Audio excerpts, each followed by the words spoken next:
नमस्कार, मैं हूं आंचल सिंह और आप सभी का स्वागत है हमारे चैनल पर। गृह मंत्री अमित शाह ने आज प्रेस दिवस के मौके पर ट्वीट करते हुए उद्धव ठाकरे पर निशाना साधा है। जिस तरीके से महाराष्ट्र सरकार ने पत्रकारों को जेल में डाला, जो कुछ भी बीते दिनों हुआ है उससे पूरी दुनिया में महाराष्ट्र सरकार को लेकर चर्चाएं हुई हैं और उद्धव ठाकरे की थू-थू हुई है। लेकिन अब गृह मंत्री अमित शाह ने जिस तरीके से ट्वीट किया है प्रेस दिवस के मौके पर, यह देखना होगा। और गृह मंत्री अमित शाह ने जिस तरीके से यह निशाना साधा, उन्होंने कहा है कि मोदी सरकार प्रेस की स्वतंत्रता को कुचलने वालों का हमेशा विरोध करती है।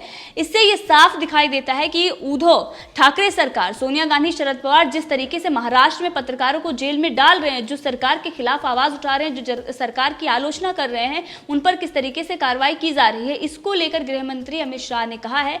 और यह भी याद दिलाया कि इमरजेंसी में जिस तरीके से इंदिरा गांधी ने प्रेस की जो स्वतंत्रता थी, जिस तरीके से उन्होंने लोकतंत्र की हत्या की थी, उसको लेकर उन्होंने निशाना साधा है। गृह मंत्री अमित शाह ने ट्वीट करते हुए लिखा है कि राष्ट्रीय प्रेस दिवस की शुभकामनाएं। हमारी मीडिया देश की नींव को मजबूत करने के लिए बिना थके जुटी रहती है। मोदी सरकार प्रेस की आजादी को लेकर प्रतिबद्ध है। जो इसे कुचलने की कोशिश करते हैं, हम उनके खिलाफ हैं। कोरोना काल में मीडिया के काम को भी सराहा जाना चाहिए।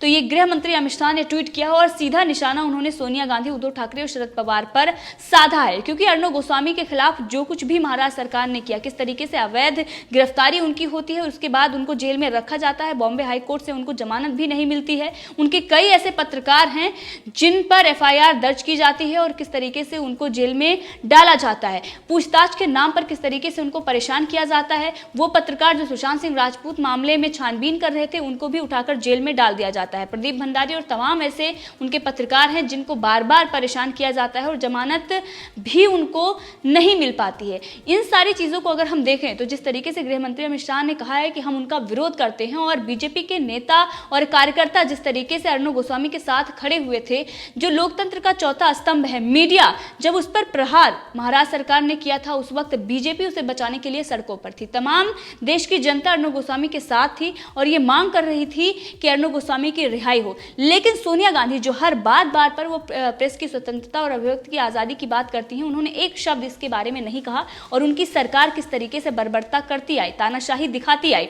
अगर अभी हम बात करें, आज प्रेस दिवस है और राष्ट्रीय प्रेस दिवस के मौके पर बीजेपी के तमाम लीडर हैं और इसी के साथ मोदी सरकार के जो मंत्री और मंत्री से लेकर राष्ट्रपति तक मीडिया जगत को बधाई दे रहे हैं। लेकिन ना तो राहुल गांधी की तरफ से कोई अभी तक ट्वीट आया है और इसी के साथ ना ही संजय राउत, जो खुद एक पत्रकार हैं, और उद्धव ठाकरे की तरफ से। अब इसको लेकर बहुत सारे आर्टिकल भी आ गए हैं कि इन नेताओं के मुंह में दही जमी हुई है या फिर इनको शर्म आ रही है बधाई देने में, क्योंकि जिस तरीके से इन्होंने पाल घर की घटना के बाद ही पत्रकारों पर जुल्म ढाए हैं। अर्णब गोस्वामी पर 200 से ज्यादा एफआईआर सोनिया गांधी का सही नाम लेने के बाद हो जाता है और इसी के साथ 1000 पत्रकारों पर एफआईआर दर्ज कर दी जाती है। अर्णब गोस्वामी को लेकर इन्होंने सवाल उठाया कि उनकी पत्रकारिता हमें पसंद नहीं है। क्या उन 1000 मीडिया कर्मियों ने इसी तरीके की पत्रकारिता की थी? क्या उन्होंने जो आदित्य ठाकरे और उद्धव ठाकरे हैं उनको लेकर उन्होंने उनको बदनाम करने की कोशिश की थी? ये सवाल खड़े कर रहे हैं। लेकिन बदनामी तभी होती है जब आप कुछ गलत कर रहे हैं, तभी आपको बदनाम किया जा सकता है। और जो प्रोपेगेंडा रचा जाता है, किस तरीके से आपने देखा एनडीटीवी और बहुत सारे ऐसे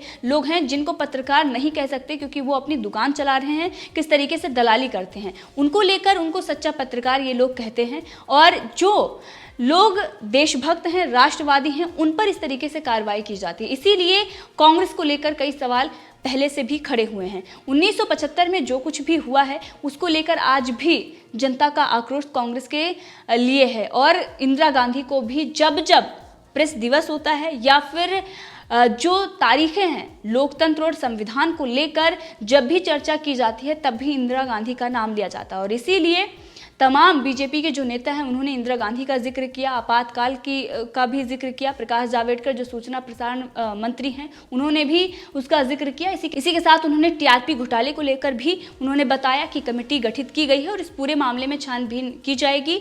और उन्होंने बताया कि जो एडवर्टाइजमेंट दे रहे हैं और जो ले रहे हैं, उन लोगों ने ये बार्क बनाया था और इसीलिए वो टीआरपी जिसकी सबसे ज़्यादा होती थी उसको सबसे ज़्यादा ऐड मिलते थे। तो इसमें सरकार का कोई अहम रोल नहीं था। साथ ही उन्होंने ये भी कहा कि जो मीडिया के जो कर्मी हैं, जो मीडिया जगत के लोग हैं, वो खुद डिसाइड कर सकते हैं और एक ऐसा संगठन जो सब पर लागू हो कि कोई गलत ना करे, किसी को बदनाम ना करे, इसी के साथ सच्चाई दिखाएं और वो पूरी तरीके से फ्री हों, उसमें सरकार का कोई हस्तक्षेप ना हो, ये प्रकाश जावड़ेकर की तरफ से कहा गया है। आपने देखा बहुत सारी ऐसे फेक न्यूज़ चलाई जाती हैं और किस तरीके से प्रोपेगेंडा रचा जाता है। कई ऐसे पत्रकार भी सामने आए जिन्होंने चीन को रक्षा जो दस्तावेज हैं वो भी बेच रहे थे, किस तरीके से देश के विरोध ही वो षड्यंत्र रच रहे थे। तो ऐसे भी पत्रकार हमारे देश में हैं और उनको पत्रकार नहीं कहना चाहिए। इसी के साथ जो पत्रकार दिन रात राष्ट्र के हित में खड़े हुए हैं, जो जनता के भलाई के काम कर रहे हैं, उनको किस तरीके से टारगेट किया जा रहा है कांग्रेस की तरफ से, शिवसेना की तरफ से, एनसीपी की तरफ से। ये इसलिए क्योंकि ये पत्रकार हैं जो कांग्रेस की पोल खोलकर रखते हैं। आपने देखा हाथरस में कितना बड़ा घोटाला हुआ और इसीलिए कांग्रेस अर्णब गोस्वामी पर अटैक कराई जा रही है। इसको लेकर जब अगर हम प्रेस की स्वतंत्रता की बात करते हैं तो सोनिया गांधी, राहुल गांधी और इसके साथ इंदिरा गांधी, प्रियंका गांधी वाड्रा का नाम जरूर आता है। इस बार भी सामने आया है। और अब जब गृह मंत्री अमित शाह ये कहते हैं हम उन लोगों का विरोध करते हैं जो मीडिया की आवाज को कुचलने का काम करते हैं, तो साफ दिखाई देता है कि जो इतने दिनों में हुआ है पालघर की घटना के बाद, उसी पर गृह मंत्री अमित शाह ने यह बयान दिया। इसी के साथ तमाम ऐसे लोग हैं जिन्होंने मीडिया जो जगत है उसको शुभकामनाएं दी हैं। गृह मंत्री अमित शाह के साथ साथ सूचना एवं प्रसारण मंत्री प्रकाश जावड़ेकर ने भी कहा है कि फ्री प्रेस हमारे लोकतंत्र की विशेषता और आधारशिला है। राष्ट्रीय फ्री दिवस प्रेस की स्वतंत्रता एवं जिम्मेदारियों की ओर हमारा ध्यान आकर्षित करता है। आज सबसे बड़ा संकट फेक न्यूज़, पत्रकारों को इसके लिए काम करना चाहिए। सभी पत्रकारों को शुभकामनाएं। आपने देखा कि किस तरीके से फेक न्यूज़ फैलाई जाती हैं। बहुत दिनों की बात नहीं, अगर हम पिछले कुछ दिनों में नजर डालें तो सुशांत सिंह राजपूत मामले को ही लेकर अगर हम देखें तो आज तक जी न्यूज़ और बड़े बड़े जो मीडिया हाउस हैं उन्होंने फेक न्यूज़ चलाई है। किस तरीके से उन्होंने प्रोपेगेंडा रचा है, एक हत्या को आत्महत्या में तब्दील करने के प्रोग्राम पर प्रोग्राम चलाए हैं। टीआरपी घोटाले को लेकर भी किस तरीके से झूठ बोला गया है, बड़े बड़े खुलासे हुए हैं। रिपब्लिक भारत ने इन सभी खुलासों को जग जाहिर किया है। इसी को लेकर कुछ राजनेता और कुछ पत्रकार मिलकर किस तरीके से षड्यंत्र रच रहे थे। तो इन लोगों को भी ध्यान में रखना चाहिए कि आज राष्ट्रीय पत्रकारिता दिवस, प्रेस दिवस पर उनको ये प्रण लेना चाहिए कि इस तरीके की जो फेक न्यूज़, इस तरीके का जो प्रोपेगेंडा वो रचते हैं वो ना रचें। लेकिन महाराष्ट्र सरकार जो सच्चे पत्रकार की आवाज़ को दबाने के लिए लगातार कार्य कर रही है, क्योंकि सामना के जो एडिटर हैं, संपादक संजय राउत जो एक पत्रकार हैं और दूसरे पत्रकार पर किस तरीके से हमला करते हैं। खुद तो गृह मंत्री अमित शाह और प्रधानमंत्री नरेंद्र मोदी को दिन रात कोसते हैं और किस तरीके से सामना में क्या कुछ नहीं लिखते हैं। वहीं दूसरी तरफ अगर कोई पत्रकार लिखता है तो उस पर किस तरीके से प्रेशर बनाया जाता है, उसको किस तरीके से परेशान किया जाता है। तो ये दिखाई देता है कि एक वो पत्रकार जो अपने आप को कहते हैं, लेकिन उनको जो संरक्षण मिला हुआ है उद्धव ठाकरे का, उनकी सरकार है और इसीलिए उनके पास जो पावर है, इसीलिए वो कुछ भी लिख सकते हैं। लेकिन दूसरी तरफ एक पत्रकार जिसको किसी पार्टी का संरक्षण नहीं है, जो अपना काम कर रहा है, जो जनता की आवाज बन रहा है, उसको इस तरीके से टारगेट किया जा रहा है। संजय राउत वो सामना में जो कुछ भी लिखते हैं उसको लेकर उन्होंने इंटरव्यू में साफ कहा कि मैंने तो कई नेताओं के बारे में लिखा है लेकिन कोई मुझसे सवाल नहीं पूछता, मुझे कोई नहीं टारगेट करता है। तो गृह मंत्री अमित शाह और प्रधानमंत्री नरेंद्र मोदी की जो सरकार है, जिस तरीके से मोदी सरकार अभी तक काम करती आई है, उन्होंने पत्रकारों को कभी निशाना नहीं बनाया।